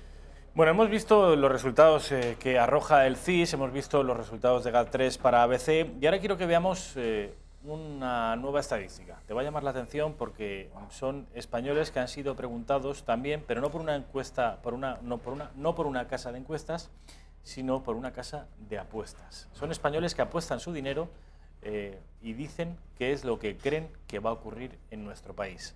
Cuotas de las apuestas a presidente del gobierno. ¿Cuál es el preferido por los apostantes? Es decir, por españoles. Esto te gusta más, te ha cambiado la cara, Sergio, te ha cambiado la cara. No, jamás apuesto. O sea, ¿Qué dicen los españoles que se gastan su dinero en las apuestas? Bueno, pues que el partido que menos posibilidades tiene de gobernar es Pablo Iglesias, un empate entre Ciudadanos y Vox en tercera posición, luego ya a una distancia sideral estarían disputándose la victoria el Partido Socialista y el Partido Popular. Pero ojo, que una victoria de Pablo Casado, se pagaría a menos dinero que una victoria de Pedro Sánchez. ¿Qué quiere decir esto? que hay más españoles, más apostantes creyendo que va a gobernar Pablo Casado que creyendo que va a gobernar Sánchez. Bueno, habría que ver cuánta gente ha apostado, porque si hemos apostado 5, mal vamos. No, es una media que ha hecho el diario El Español de todas las casas de apuestas en nuestro país. Deben ser unos cuantos miles. Bueno, no tiene en cualquier caso... de hecho, no recuerdo en qué encuesta leí en algún periódico que el potencial votante de Vox preferiría a Pablo Casado como presidente del gobierno o se fiaría más de Pablo Casado como presidente. El 20% de los un potencial votante, oiga, pero no, el 80% prefieren obviamente a Abascal. Que de cada 4-1 prácticamente prefiera que el presidente del gobierno sea el que no va a votar, es cuanto menos curioso. Esto no es el enemigo Vox, Sergio. No, si yo no hablo del enemigo, hablo de las curiosidades de las encuestas. Yo no hablo que el enemigo sea Vox. Vox, en todo caso, será un aliado fiable de cara a formar un gobierno en España o a formar un gobierno en la Comunidad de Madrid o en muchos otros sitios, aun teniendo distancia con alguna cuestión que yo he dicho aquí y seguiré diciendo. Pero que... ¿Hay aliados no fiables del Partido Popular? ¿Perdón? ¿Hay aliados que son menos fiables que Vox? Hombre, Ciudadanos es menos fiable, porque es capaz de pactar hoy con Pedro Sánchez, mañana con Casado, pasado con el otro, o te puede decir... Y además, fijaros, porque independientemente de los pactos, yo me voy más a la fiabilidad del discurso ideológico. Y voy a lo siguiente. Albert Rivera es capaz de decirte hoy sí a bajar impuestos y mañana firmar un pacto que lo sube. Esto es asombroso, porque, oiga, yo puedo pactar con uno, con otro, pero como bien dice nuestra candidata Isabel Díaz Ayuso, oiga, yo acordaré con aquellos que quieran seguir bajando impuestos, seguir apostando por la libertad en la educación y en la sanidad, seguir apostando por el emprendimiento y por la riqueza de la región de Madrid. Pero no voy a pactar con otras personas que planteen otra cosa. Y a Albert Rivera le hemos visto darse la mano con Pedro Sánchez y pedirnos que les dejáramos gobernar. Y claro, el ideario político de Pedro Sánchez está supuestamente lejos del de Ciudadanos y años luz del Partido Popular. Por eso no es de fiar. No porque a mí me parezca pues, la veleta y todo eso. No es de fiar. Y sobre todo porque le estamos preguntando a nuestros candidatos, le preguntan a Pablo o a Isabel. Oiga, y a mí me lo han preguntado, ¿con quién va a pactar ustedes? Y nosotros siempre decimos lo mismo. Nuestro primer pacto es con nuestros vecinos. Ese es el primero. Con un proyecto político que se lo ponemos encima de la mesa para que lo lean, para que lo estudien y lo valoren. Y el segundo pacto será con aquellos que quieran firmar con nosotros acuerdos programáticos de gobierno que tengan una base. Y la base es esa bajada de impuestos, la libertad, etcétera, etcétera. Y Albert Rivera no te dice nada. Albert Rivera no dice con quién va a pactar en Madrid. Albert Rivera no dice con quién va a pactar en el Estado. O sea, aunque lo dice, no son de fiar porque hemos visto que históricamente han sido capaces de lo bueno y de lo peor. Sergio López, presidente del Partido Popular en Fuenlabrada y candidato a alcalde de la ciudad madrileña. Como siempre, ha sido un placer. Muchas gracias por estar aquí. A publicidad, a la vuelta estaremos con Xavier Cajo. Después de la publicidad, nada, un par de minutos.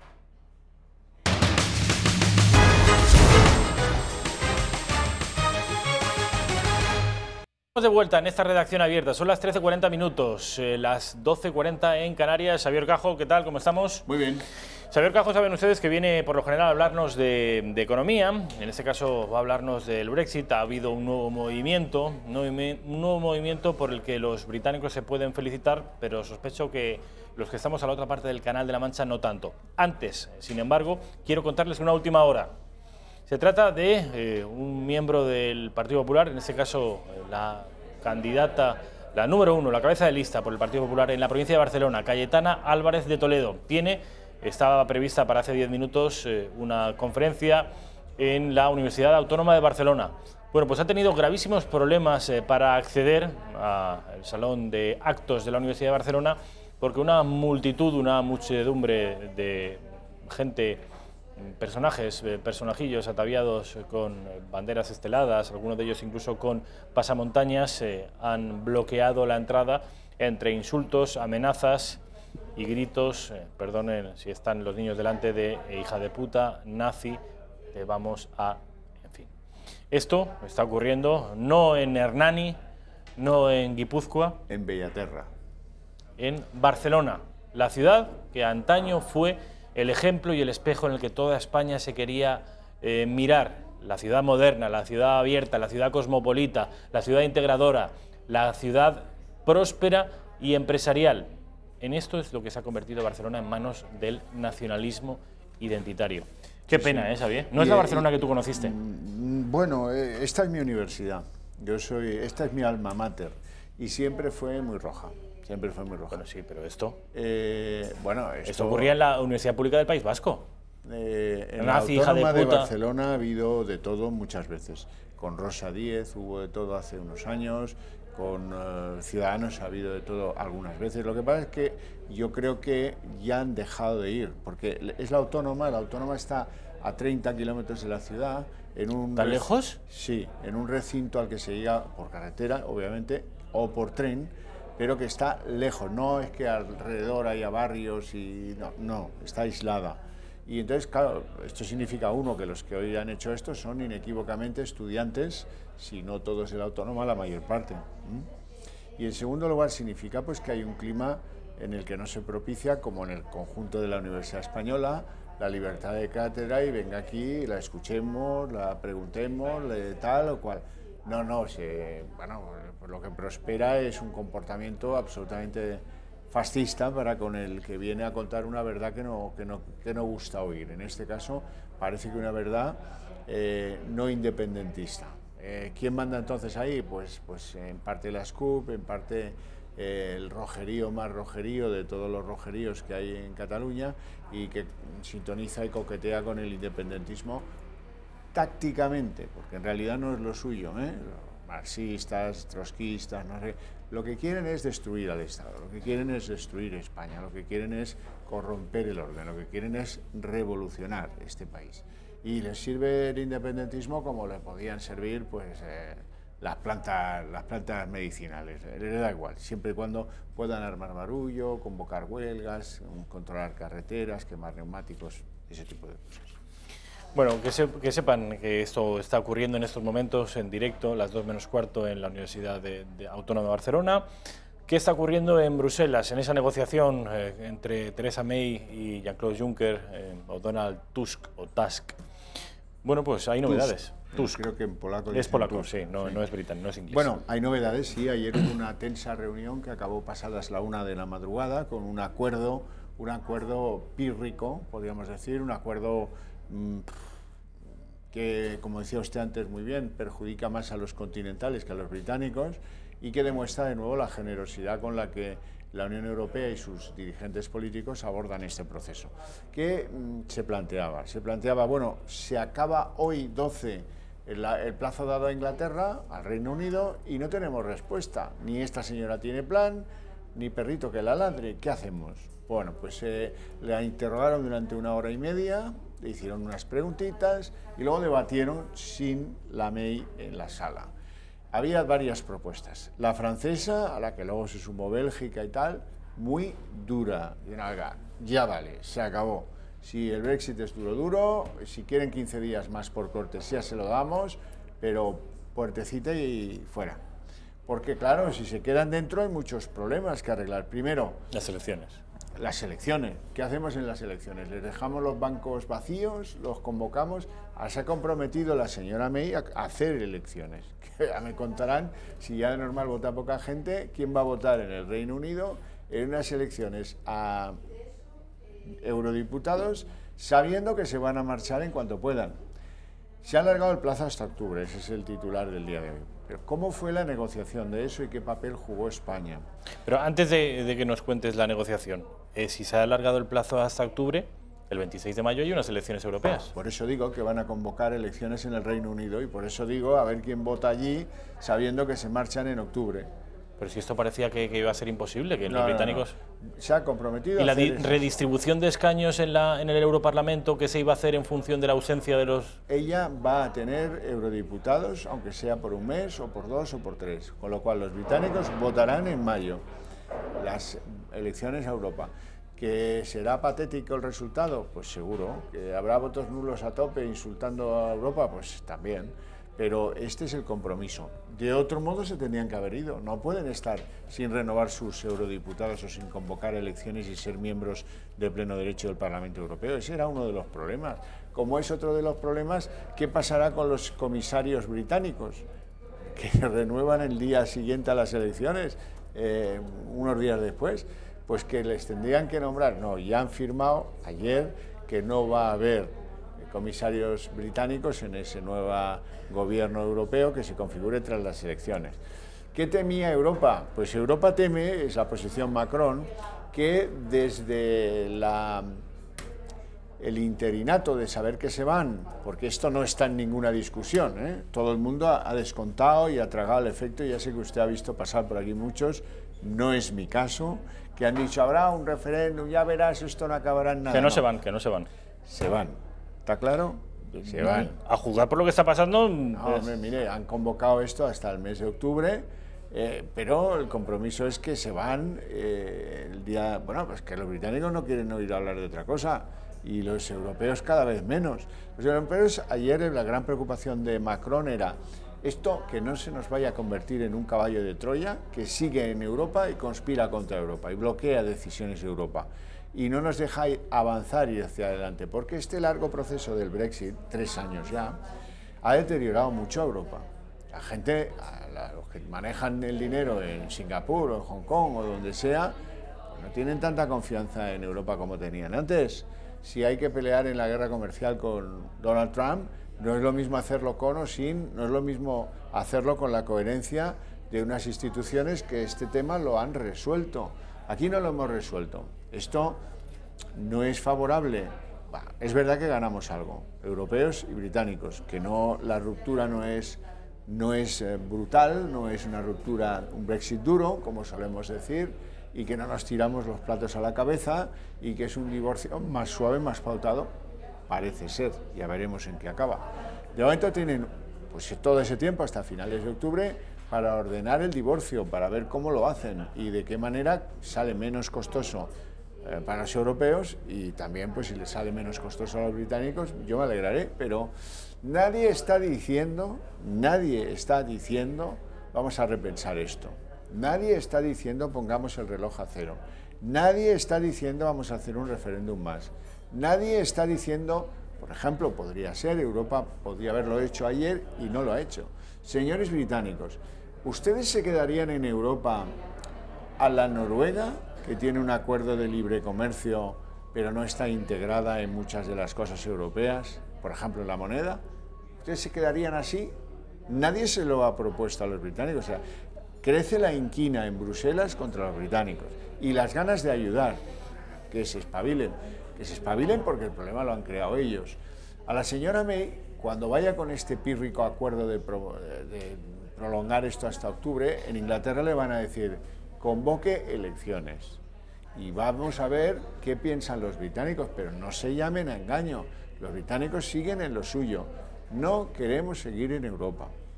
Hombre, está dividida la sociedad y casi a partes iguales, cierto. Pero tan injusto sería irse como quedarse si la diferencia, yo me he cansado de criticar, la diferencia es tan escasa que no permite recurrir a la fórmula de mayorías claras para tomar una decisión o la otra. 51-48 es lo que tuvieron. Si ahora tuviéramos al revés 51-52, 47-48, por coherencia y por nobleza obliga, yo pensaré lo mismo. No es una mayoría que permita continuar suficientemente claros. No, oye, pues que hagan elecciones dentro, que formulen quién va a ser, que está bastante claro que no va a ser Theresa May, que formulen quién es el nuevo premier británico y a ver si airea, abre las ventanas, entra el aire, alguna manera de pensar un poco más novedosa de algunos de los que ahora casi ni les conocemos fuera del Reino Unido, y ese tiene la llave de cómo hacer esto y cómo, sobre todo, demostrar al mundo que hemos superado este proceso de salida de un país, ¿no? Hemos superado la entrada de hasta 28, desde que después de la Guerra Mundial se organizara aquello del Tratado del Carbón y del Acero, Tratado de Roma, Tratado de Maastricht, Tratado de Niza. Bueno, hemos sabido organizar algo, ¿no? Algo. Algunos le sacarán defectos, sí, pues tiene. Pero, hombre, que no sepamos organizar la salida de un país tampoco parece tan complicado, aunque el país sea importante, que lo es. Esto con respecto del Brexit. Está habiendo manifestaciones pro-europeas en Londres, la última de ellas muy numerosa, y sin embargo no ha ablandado el corazoncito de los dirigentes británicos. Antes de que te marches, Xavier, quiero que veas unas declaraciones de Albert Rivera. Saben ustedes que estamos en el mercado de la campaña electoral, donde los diferentes partidos hacen ofrecimientos a la ciudadanía, y Albert Rivera, el partido de Ciudadanos, ha tenido la habilidad suficiente como para colocarse como el valedor de los autónomos, de las pequeñas y medianas empresas, y en ese sentido ha hecho una propuesta respecto de una tarifa plana, que dice, vamos a verla. Hagamos lo que ha hecho la consejera de Empleo de Andalucía, la nueva consejera, y Juan Marín, nuestro parte del gobierno andaluz, que acaban de lanzar ya la tarifa plana de 24 meses. Es decir, en vez de 12 meses, ha funcionado, se han creado más puestos y más autónomos en esos últimos 2 años, por lo menos mientras estuvo el pacto de investidura anterior. Así que yo propongo que lo que eran 12 meses sean 24 meses. Es decir, vamos a dotar económicamente, presupuestariamente la legislatura para que los autónomos durante 2 años solo paguen 50 euros. Eso quiere decir que en 2 años solo vas a pagar 1.200 euros en todo ese periodo. Eso es ayudar a los autónomos de verdad y no de boquilla. Eso es ayudarles a que a lo mejor ese negocio que los primeros años no funciona o cuesta mucho arrancar, si te quitan 3.000 euros cada año, igual sí que te dan los números, igual sí que contratas a alguien. Bueno, es una buena idea. Bueno, vamos a ver. No ha descubierto la pólvora. Pero... En primer lugar, ya existe 11 meses tarifa plana. Se pueden acoger a ello los nuevos autónomos. Ahora pide Rivera 2 años. El PP también lo pide. Lo mismo. Extender a 2 años la tarifa plana. Hombre, mira, Rivera, que conoce esto bien porque sus padres siempre han sido autónomos y, en fin, y es un hombre con sensibilidad hacia el autónomo, y yo esto se lo reconozco, fue el primero que empezó a pelear para ver si podíamos consolidar el criterio de pagar el IVA por caja, es decir, cuando cobro la factura pago el IVA, no pago el IVA cuando emito la factura, que todavía sigue vigente y es una verdadera vergüenza. Pero ahí no entramos, porque como saben que Hacienda no oye, no sabe, no contesta, pero eso sí sería ayudar no a los nuevos autónomos, a todos ellos, porque a los autónomos, todos ellos, le debemos el 90% del empleo. O sea, esto es el esqueleto de la sociedad española. El esqueleto de la sociedad española no puede ser tratado peor por Hacienda que una empresa. Es que una empresa, si dice, bueno, las devoluciones, todo es un maltrato tremendo. Yo creo que debiera haber un estatuto más amplio para el autónomo y que se dieran cuenta los autónomos, queridos amigos, que los partidos piensan en ellos y que dependemos todos de ellos. Ojalá, en fin, esto cambiara y todo fueran facilidades, pero todo no son facilidades, todo lo contrario. Oye, pues tiene que haber hasta tarifas planas. Hay países en Europa donde los autónomos no tienen tanto papeleo como aquí. Aquí hacen el mismo papeleo que una empresa. Pero venga, un señor que se ha quedado en paro, que empieza a ser autónomo y que quiere pues resolver el desempleo, esto es potestativo. ¿Cómo que potestativo? Lo pide y se le da automáticamente. Vamos a estudiarlo. Oiga, ¿pero esto qué es? Xavier Cajo, como siempre, mil gracias, ha sido un placer. Quiero que sepan que el Club de Amigos de Intereconomía sigue ofreciéndoles a ustedes charlas, conferencias, pláticas, exposiciones, incluso catas gastronómicas. Están viendo ustedes el teléfono, aquí debajo, el 91 616, a ver, aquí, 91 616 2464. Siempre he querido hacer esto, Miguel. 91 616 2464, club@intereconomia.eu. Yo les invito a que llamen, a que se informen, porque para este mes de abril, incluso para el mes de mayo, ya hay previstas algunas conferencias siempre interesantes. Eduardo García Serrano, Fernando Paz, quedan plazas y les animo a que descuelguen el teléfono y llamen al 91 616 2464. Paso a presentarles a Miguel Gutiérrez Pérez. Miguel, ¿qué tal? ¿Cómo estamos? Rafael Núñez Huesca, muy buenas tardes. Muy buenas tardes. Oye, entiendo que impresionado con el agujero negro, ¿no? Bueno, yo no es que esté muy interesado en cosas del espacio y tal, pero bueno, sí que es un avance, ¿no? Un avance. Hemos visto por primera vez. ¿Tú habías visto un agujero negro alguna vez? Nunca, la verdad. No, es que está ilustrando ahora las portadas de todos los periódicos y es una cosa que... ¿Has visto ese zoom que hacen, no? Ese zoom, sí, donde se ve el agujerito. Sí. A mí me ha llamado mucho la atención. Además... no es una cosa que sea todos los días, Rafa. Desde luego. Es Albert Einstein, que lo había predicho, pues ha confirmado, como tantas cosas del físico alemán. Bueno, cuéntanos las cosas que tienes hoy. Saben ustedes que Miguel siempre nos trae información que solo se accede cuando uno ha apartado la hojarasca y ve, en fin, se informa un poquito y lee entre líneas, porque hoy, al margen de la gran política, han ocurrido cosas que, si bien no merecen un gran titular, sí que son advertencias de lo que puede venir en el futuro. Y me explicaré. Bueno, se explicará Miguel. Efectivamente, Rafa. La progresía está llegando ya a unos límites insospechados, porque hoy hemos conocido que es una escuela de Taver, un pueblo de Barcelona, pues ha realizado un análisis de los libros que había en la biblioteca infantil, de todos esos cuentos que había. Y claro, pues han analizado y han retirado los que ellos consideraban tóxicos. Esa es la palabra que han utilizado, porque en ellos había patrones sexistas. Y bueno, dirán ustedes, bueno, pues ¿de qué libros estamos hablando? Pues por ejemplo estamos hablando de Caperucita Roja, Rafa, que pues no sé dónde ven ellos lo sexista que es. También de la leyenda de Sant Jordi, eso es otro de los libros. ¿Eso también es sexista? Que también está incluido. Ya lo te voy a contar un poco, porque no es solo que los quiten, que estos son los cuentos, ¿no?, de toda la vida, ¿no?, que has escuchado tú, que he escuchado yo, y que incluso pues posiblemente mis abuelos también, ¿no?, de siempre. Pues estos libros son considerados por lo visto sexistas, y te voy a hablar específicamente de la leyenda de Sant Jordi, que no sé si conoces la historia. Sí. Pues que básicamente es un pueblo, ¿no?, que tiene un dragón que aterroriza al pueblo, y pues le dan a comer ovejas y demás ganado para que él pues no se coma a las personas. Pero claro, llega un momento en el que se gastan las reses y tienen que darle personas. Entonces pues hacen como un sorteo cada día. Hoy te toca a ti. Vaya por Dios, me ha tocado. O te toca a ti, tal. Entonces pues va comiéndose a la gente. Y llega un momento en el que le toca a la hija del rey. Y claro, el rey pide, por favor, no, que mi hija no, tal. Y claro, ya le toca a la hija, porque es la ley que se ha hecho. Y viene Sant Jordi a salvarla, con su caballo, con su espada. Pero claro, esto lo consideran que es como... Bueno, la salva y espera, claro, y luego le regala una rosa, que es por lo que en Sant Jordi los hombres regalan a las mujeres rosas. Ahí viene esa tradición.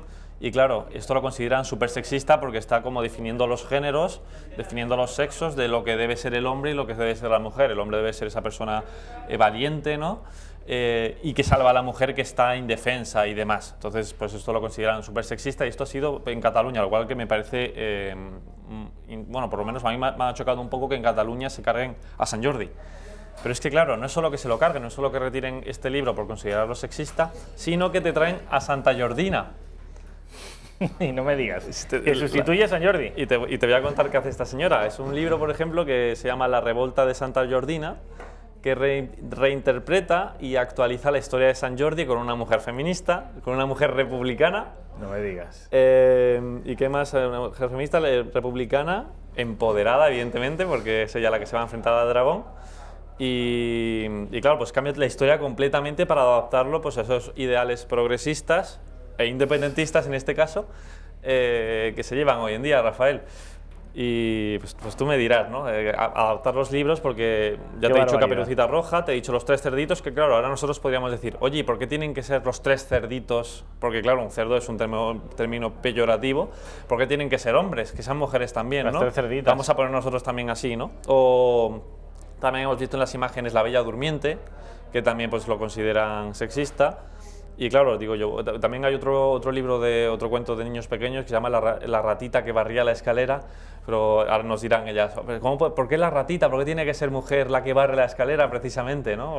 Con todos esos mantras del machismo y todo esto, pues así está. Y claro, a mí lo que me da miedo es que esto ya llegue a más, ¿no? Que ya empecemos no solo los cuentos de niños, o que esto se extienda, sino que ya empecemos, pues no sé, pues no sean los tres mosqueteros, sino que sean, pues yo qué sé, dos mosqueteros y una mosquetera, o un trans en medio para equilibrarlo todo, ¿no? Para equilibrar los géneros, sí, es muy posible. Y claro, pues es que esto es un poco locura. ¿Y dónde vamos a llegar, ¿no? Con esto de la paridad o de el sexismo y todo esto?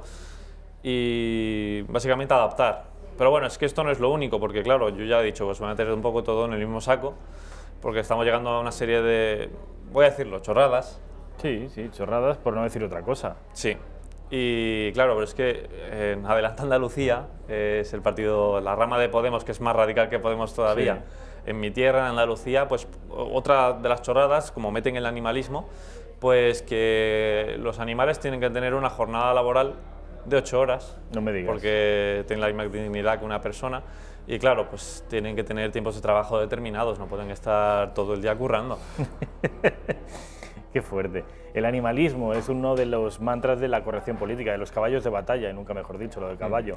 El animalismo, el sexismo, el feminismo, los movimientos LGTBI, el ecologismo. Pero no me voy a ir del sexismo y de todo esto porque todavía tengo una más. A ver. En Navarra, como sabes, hace un tiempo entró en vigor el plan Escolai, el programa Escolai, que básicamente intentaba crear una igualdad real, ¿no? Pues fíjate cómo quieren crear la igualdad real, que ellos le dicen a los profesores que le digan a los niños de los colegios lo que deben de escuchar y lo que no, qué tipo de música deben escuchar y lo que no, porque hay música, ojo, sexista y que incluso hay música que potencia la violencia de género, porque puede crear el sexismo y puede potenciar la violencia de género. Y claro, qué mal están los cerebros, ¿eh? Es que han hecho una lista de canciones sexistas, algunas súper conocidas, y canciones que incitan a la violencia de género. ¿Serán de grupos de estos heavies o muy salvajes que desconocemos, no? Pues no. ¿Ah, no? Canciones sexistas. Había como 7 o 8, pero bueno, me he cogido 2, las más conocidas para que todos ustedes pues lo sintonicen, nada más decirlo. Me enamora, de Juanes. Me enamora. ¿Esta? ¿Esa es sexista? Esa es sexista. Esta es peligrosa, es una canción subversiva, ¿no? Bueno, Sin ti no soy nada, de Amaral. Sin ti no soy nada. Que bueno, o sea, ahora va a resultar... Pero a ver, ¿dónde está? Es que no pues no lo entiendo yo tampoco. En España se nos está pudriendo el cerebro, de verdad, lo digo, ¿eh? O sea, esto es una cosa tremenda. Y las de violencia de género no son tan conocidas, ¿cierto? Eso, a lo mejor son más modernillas, porque muchas son de reggaetón. Ah, bueno, sí que odian el reggaetón. Entonces, claro, a ver, sí que las letras no son como estas, porque es que estas que te acabo de comentar, no sé dónde encuentran el sexismo, en las del reggaetón pueden un poco sí, pero es que dicen que incita a la violencia de género. Qué barbaridad. Bueno, ¿y esto está prohibido o qué pasa? No, simplemente es como... Advierten, ¿no? Advierten un consejo educativo de díganle ustedes a los alumnos que no escuchen esto o lo otro, porque uno incita a la violencia de género y el otro pues al sexismo. Lo cual es, yo es que me queda a cuadros y me río, yo creo que por no llorar. Porque al fin y al cabo, Rafa, lo que aquí se está haciendo, que nos reímos, pero es que es una forma de autoritarismo, de decir... Esto, de totalitarismo ideológico. Esto es lo bueno. Y esto es lo malo y esto es lo que hay que hacer. Y como te salgas de esta línea de pensamiento, pues eres un machista o lo que sea, ¿no? Según de lo que se esté hablando. Pero que mucho cuidado con esto porque las cosas, si las dejas evolucionar mucho... Poca broma con esto porque... Al final acaba siendo una cosa que se extiende a toda la sociedad y al final es algo de lo que... Vamos, es que nos van a tener así, silenciados, Rafael. Sí, porque estas cosas que hoy mueven a risa, si no son combatidas, si no son ridiculizadas, si no son denunciadas y señaladas, como estamos haciendo hoy aquí, dentro de unos años, pocos, serán las verdades hegemónicas. Exacto. ¿Quién podría pensar hace unos años que El Principito, escrito en andaluz, fuera una adaptación real? Bueno, pues hoy el idioma andaluz tiene libros editados en ese idioma. Como ¿pero qué idioma? Ni idioma. Bueno, se supone que es un idioma. O también está en bable, en asturiano, El Principín. ¿Y qué hacen? O sea, todo se comen las S. Claro, se comen las S y... En el andaluz, pues... en fin, es una cosa bastante absurda. Mira, pues de eso podrías hablar mañana o pasado, de cómo una izquierda andalucista y nacionalista está traduciendo muchas obras que consideran clásicas. Traduciendo, es que de verdad. A andaluz. Bueno, Miguel, ha sido un placer, como siempre. Bueno, Rafa. Vamos a publicidad y enseguida estamos con Rosa Corasmos, que es la directora editorial de esta casa.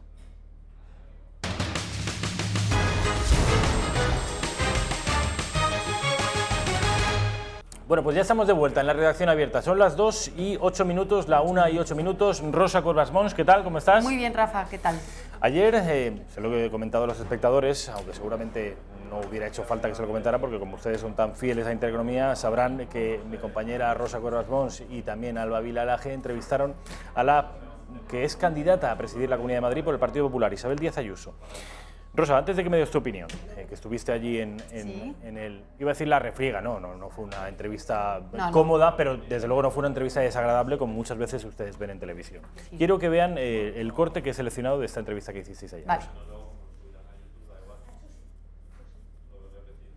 Medida se pone en marcha porque nos lo han pedido familias numerosas que tienen problemas, que necesitan ayudas para seguir avanzando, que a mi juicio, pues como digo, son buenas para todos y que quizás les ha cogido con el pie cambiado. En el caso de Podemos se han puesto realmente nerviosos porque para ellos, bueno, ya sabemos que para ellos la cultura de la vida es algo un tanto negativo, y para ellos el hecho de que un no nacido, bueno, para su familia, para solicitar títulos numerosos, para tener algún tipo de beneficios fiscales, que eso sea así considerado les parece hasta ofensivo. Que los no nacidos ya cuentan, por ejemplo, para la renta mínima de inserción, también para solicitar cheques de escuelas infantiles. Luego ya se tenía en consideración al no nacido en estos casos. Lo único que estábamos hablando ahora es de incorporarlo también para el título de familia numerosa. Rosa, ¿qué te parece?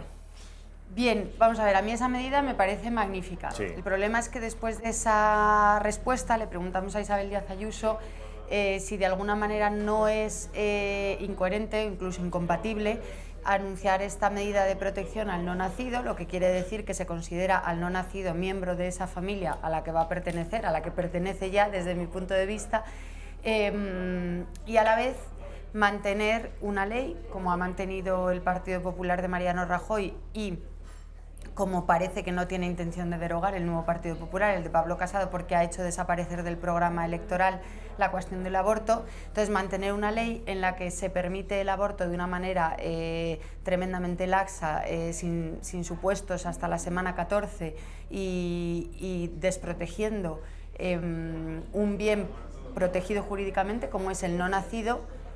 Si es compatible esa visión, el mantener esa ley del aborto con un anuncio en el que se dice que el no nacido ya es parte de una familia, ya se le está reconociendo esa condición de persona no nacida que la ley del aborto que rige actualmente en España niega. Y ante esa pregunta, pues tanto Isabel Ayuso como entiendo que cualquiera del Partido Popular pues se ve problemas, en dificultades a la hora de responder. Ella dijo en esa entrevista que le hicisteis que la ley actual del aborto está en el Constitucional. Que claro, están esperando a ver qué dice el Constitucional. Sí, pero eso desde mi punto de vista no es una respuesta. Lo que pasa es que una entrevista en un informativo, tú lo decías antes, no se puede convertir en un debate, en una refriega. El entrevistado viene a dar su opinión y los entrevistadores tenemos que preguntar y ya, pero si pasamos al análisis, el hecho de que una ley esté recurrida en el Tribunal Constitucional desde hace 9 años, no exime a un partido político, primero, de reclamar que se resuelva ese recurso, cosa que desde el Partido Popular no se ha hecho o se ha hecho muy levemente. Y en segundo lugar, precisamente por el silencio, por el retraso del Constitucional en pronunciarse sobre ese recurso de inconstitucionalidad, ese retraso es un perfecto motivo, una perfecta justificación para que el Partido Popular diga: nosotros hemos recurrido esta ley, pero dado que el tribunal competente no se pronuncia, vamos a derogar esta ley y vamos a hacer una ley nueva, porque nadie obliga para precisamente un partido llega al gobierno para reformar, entre otras cosas, las leyes. Entonces, si el Partido Popular dice a sus electores: yo no estoy de acuerdo con esta ley y me comprometo a cambiarla, los votantes elegirán si quieren que se cambie. Y el Partido Popular, ya digo, ha eliminado de su programa la cuestión del aborto, y ayer en concreto la señora Díaz Ayuso, que a mí personalmente me cae bien, me resulta entrañable y le tengo cariño, vino a decir que ella lo que quiere es que se deje a las familias decidir, a los hombres, a las mujeres, en la cuestión del aborto, lo cual es una postura que yo personalmente no comparto, pero creo que muchos votantes del Partido Popular, que es lo importante en este caso, no comparten. ¿Por qué crees, Rosa, que el asunto del aborto es siempre tan espinoso, da tanto miedo a los políticos? Bueno, iba a decir, de todos los partidos no, la izquierda tiene muy clara cuál es su posición, pero los partidos que van desde el centro a la derecha, incluso ellos tienen verdadero miedo, como si fuera un artefacto explosivo que se lo quieren quitar de encima. Sí. El partido más rotundo, más claro es Vox. Más claro, más rotundo no, porque es un partido, Vox, que es muy pro vida, pero es un debate que ellos saben que es difícilmente digerible en la sociedad española. ¿Tú crees que ese es el problema, no? Creo que ese es el problema y sé por qué pasa eso. A ver. La cuestión del aborto, mira, el otro día escribía Carlos Esteban un artículo en el que explica de manera magistral la teoría de la ventana de Overton, que es absolutamente difícil explicar de otra manera. Y Carlos Esteban, es una pena no tener delante para reproducir el párrafo, pero venía a decir algo así como nos muestran un caso concreto, la mayoría de las veces lacrimógeno, después empiezan a hacer, después nos muestran estadísticas, la mayoría de las veces falsas, después entramos en debates políticos sesudos y seguramente manipulados y al final nos cuelan la ley progre de turno. Eso, que viene a ser la teoría de la ventana de Overton, explicado y que en este caso Carlos se utilizaba para referirse al caso de este suicidio asistido de esta señora, en el aborto es el ejemplo de un éxito a través de la teoría de Overton. ¿Qué quiere decir esto? Que hace unos años el aborto estaba en el Código Penal y figuraba como un delito de acabar con la vida de otra persona. Ese delito se seguía considerando delito, pero pasó a ser un delito despenalizado en unos supuestos muy concretos, en el caso de violación, en el caso de riesgo para la vida de la madre o de graves malformaciones en el feto. Eso ya de alguna manera hizo que la sociedad viera con menos malos ojos el hecho de abortar, que hay que recordarlo, no deja de ser acabar con la vida de una persona. Y a mí me llama la atención que todas estas personas que son activistas contra la pena de muerte, causa a la que me sumo, me horroriza la existencia de la pena de muerte, los escándalos que provocan en la sociedad el hecho de que muchos de los ejecutados en Estados Unidos sufran al ser ejecutados porque hay problemas con las sustancias, los químicos que se utilizan para acabar con ellos. Es un cóctel de varias sustancias, esa inyección letal es un cóctel. Hubo un laboratorio farmacéutico que se negó a seguir fabricando esa sustancia concreta porque sabía que estaba siendo utilizada para la inyección letal. En fin, el hecho de ver en directo cómo se acaba con la vida de una persona y saber que puede sentir dolor escandaliza. ¿Por qué no escandaliza saber que cuando se acaba con la vida de un no nacido, de un feto, se hace sin anestesia y provocando un dolor espantoso a un ser vivo que siente dolor? Que es como se hace, que es desmembrar a un ser vivo, desmembrar, que si nos paramos a pensar lo que es un aborto, es terrible. Es algo que cualquiera entendería, si lo vieran dirían, esto es una salvajada. Los mismos que se escandalizan con una corrida de toros cuando se mata un toro, entienden como normal desmembrar a un ser vivo que siente dolor. Es que no lo aceptarían ni en una rata de laboratorio se aceptaría que se desmembrara. Diciendo esto así, ¿cómo hemos perdido esa batalla? Pues por esta cuestión de la teoría de Overton, porque se ha empezado a vender que el aborto, se han hecho dos cosas. Por un lado, el aborto ha pasado de ser un delito recogido en el Código Penal a ser un derecho de la mujer, se ha elevado la dignidad de ese acto y de manera paralela y a través de debates sociales, a través de casos extremos, de una niña de 12 años violada por su padrastro 40 veces, que es un caso extremo, y en el que todo el mundo decimos, Dios mío, esto es un horror, y casi todos nos posicionamos emocionalmente en la misma coyuntura, a través de casos extremos, de debates falsos, de falsear la realidad de lo que es el aborto. En la misma medida en la que se dignificaba el acto del aborto, se deshumanizaba al no nacido. Es un conjunto de células, Viviana Ido Dixit es un ser vivo pero no es humano, Cristina Almeida es un quiste. Se ha ido deshumanizando al no nacido y se ha ido dignificando la práctica del aborto, que antes avergonzaba a la mayoría de los médicos y hoy se quiere imponer por ley en las facultades de medicina. Y eso, que es la teoría de la ventana de Overton, ha pasado ya con el aborto. Me decías, ¿por qué los políticos no quieren hablar de este tema? Porque hay que ser muy valiente para decirle a la sociedad, eso que vosotros consideráis un derecho, incluso gente de derechas, gente conservadora, hoy ya se ha creído el cuento de que es un derecho, incluso eso que incluso los conservadores, incluso parte de mis votantes consideráis un derecho, lo que es una salvajada. Y nosotros vamos a llegar y vamos a decir que nuestro país no va a tolerar esa salvajada, o que desde luego va a reducir la tolerancia a unos supuestos muy concretos. Y para eso hay que ser muy valiente, porque eso quita muchos votos. Porque te estás posicionando en contra del sentir mayoritario. Sí, y te estás posicionando en un espectro que ya es muy limitado, incluso que está muy orillado y que te van a llamar extremista, retrógrado, liberticida y todas estas cuestiones.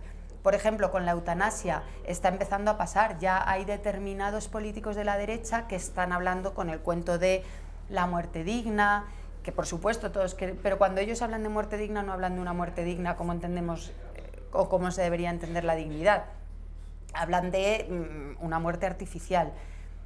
Y ya están empezando a adoptar ese lenguaje, pero todavía es más fácil encontrar políticos conservadores que digan no, esto de la eutanasia es un cuento chino, nos la quieren colar y nosotros vamos a trabajar por la existencia de unos cuidados paliativos que permitan morir a todo el mundo en las condiciones en las que todo el mundo, con la tecnología que tenemos en España, debe morir. Y cuando sea posible, extender esos cuidados paliativos a todo el mundo, toda la esfera de la Tierra.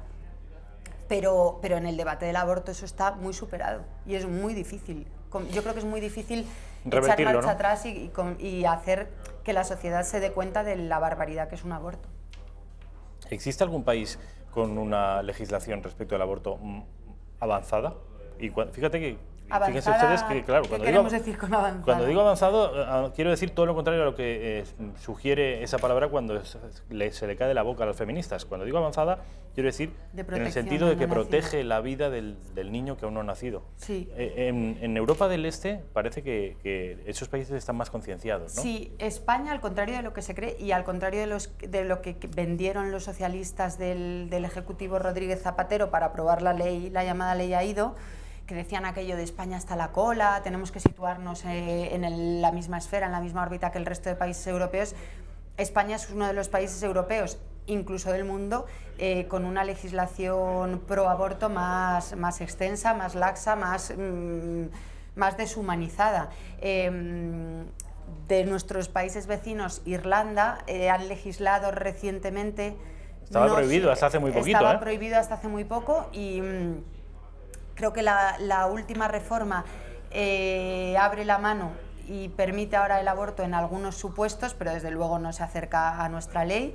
Y en Hispanoamérica la mayoría de los países tienen una legislación mucho más restrictiva de la práctica del aborto, es decir, como decías tú muy bien, Rafa, mucho más avanzada en lo que a una humanidad se refiere, Y sí, España es uno de los países en los que hay que insistir, con todos los métodos anticonceptivos al alcance de cualquiera, con información sexual y reproductiva a mano, accesible para espectros de todas las edades, incluso para espectros tan jóvenes y tan pequeños que no deberían tener acceso, que no pueden ni comprar un cigarrillo y que sin embargo tienen una información de carácter sexual que desde mi punto de vista es absolutamente nociva para ellos. Pero bueno, si nos ponemos en el plano de información sobre cuándo se produce un embarazo, cómo se evita un embarazo, cómo se accede a los anticonceptivos, toda esa cuestión, y estoy dejando a un lado la educación moral, que para mí es la más importante, es decir, darle a las relaciones sexuales el valor que tienen. Pero dejando a un lado todo eso, que puede parecer a muchos pues mojigato y que cada uno tendrá su manera de pensar, con toda esa información para acceder a los anticonceptivos, tenemos en España una ley que permite abortar hasta la semana 14, insisto, una semana en la que el no nacido siente dolor, le late el corazón, tiene su cuerpo formado, es un ser vivo y humano, y perfectamente humano, y permite abortar sin más motivo que la voluntad de una persona. Es que nadie le pregunta, ¿pero usted por qué va a hacer esto? Es que esto que usted tiene dentro es un ser humano, es un niño, es una niña, nada. Pero es mi cuerpo, yo decido. Ya, pero es que no es su cuerpo, es el cuerpo de otro. O sea, usted puede decidir sobre su cuerpo, pues puede decidir amputarse un dedo, pero no puede decidir desmembrar a otra persona. Bueno, el tema del aborto, desde luego, daría para muchos minutos de televisión, para muchos libros, para bibliotecas. Una última pregunta. no te extiendas mucho porque Sí, quiero hablar de unas declaraciones de Pablo Casado. Ya me he enrollado bastante. ¿Tú crees que a nivel occidental estamos ganando o perdiendo la batalla? Yo tengo la sensación de que esta batalla, en España la estamos perdiendo claramente, si no la hemos perdido ya, pero que en términos globales, generales, en Occidente, el imaginario cultural, espiritual, emocional, sentimental de Occidente también va por esos derroteros, es decir, por la aceptación masiva de un crimen como es el del aborto. ¿Tienes tú también esa sensación? Absolutamente. Vale. Yo creo, sí. Ante una tesitura así solo caben dos posibilidades, cruzarse de brazos o dos, combatir desde el punto de vista cultural, informativo, que es lo que hacemos en esta casa. Bueno, el CIS, que es el otro asunto que quiero hablar, nos quedan 6 o 7 minutos. Quiero que escuches antes de ver los resultados del CIS, que conoces de sobra, pero quiero que los espectadores conozcan tu opinión. Quiero que escuches a Pablo Casado, hablando ayer de Vox, del partido de Santiago Abascal, y diciendo una cosa bastante dura. Me ha llamado la atención porque hasta ahora el Partido Popular ha elevado el tono. Estaba siendo bastante conciliador, sobre todo por lo que puede venir después del 28 de abril. Y ayer Pablo Casado dijo lo siguiente. Tenemos CIS. Y claro, ya a uno le da la risa. Yo el último CIS ya dije que era la cistitis de Pedro Sánchez, ¿no? Pero este CIS ya es algo ya sobrenatural. Han cambiado la cocina de la cocina. O sea, esto ya es esferificaciones, nitrógeno líquido. Esto ya es un laboratorio culinario que ni Ferran Adrià. Un votante de Vox no tiene ninguna razón para no confiar en el Partido Popular.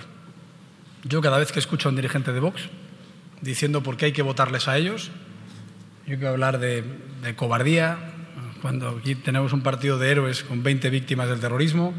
Oigo hablar de que hay que bajar impuestos. No ha habido una revolución fiscal más audaz que la que acabo de presentar hoy aquí.